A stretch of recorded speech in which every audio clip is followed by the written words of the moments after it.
Welcome to Theology Savage. We've been covering a lot about the law and righteousness and the gospel. What I wanted to do is look at, what of good works? What of the Christians' good works? What form should they take? What shape? And the clearest, I think, expression we have, of course, is found in John chapter 13. And this is Jesus really on the night when he was betrayed. And he says to his apostles there, "A new commandment I give you, that you love one another as I have loved you. You also are to love one another. By this all people will know that you are my disciples if you have love for one another."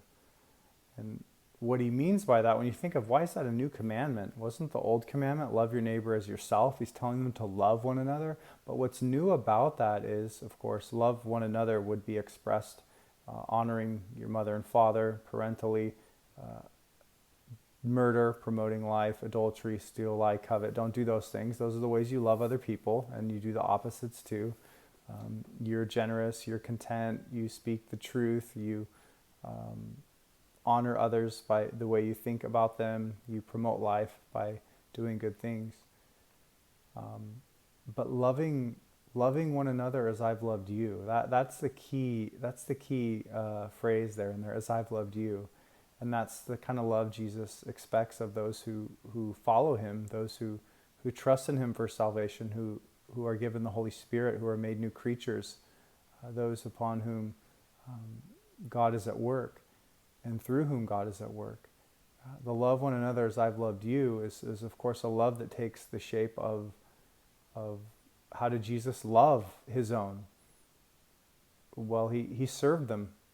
He cared for them every step of the way. He cared for them, taught them, but also brought healing to others, was patient with them, kind to them, gentle with them. He also, as he served them, of course, what did he do? He sacrificed. He gave up much of his time. He gave up ultimately his life, which is often the way that our love takes in these relationships with others, whether it's a spouse or a Christian brother or sister.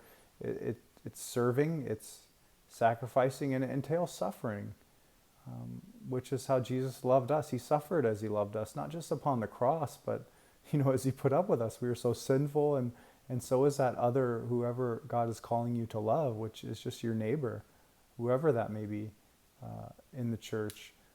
Love one another as I've loved you. The shape it takes is, of course, it's a cruciform shape. It's a shape of service and sacrifice, and at times suffering.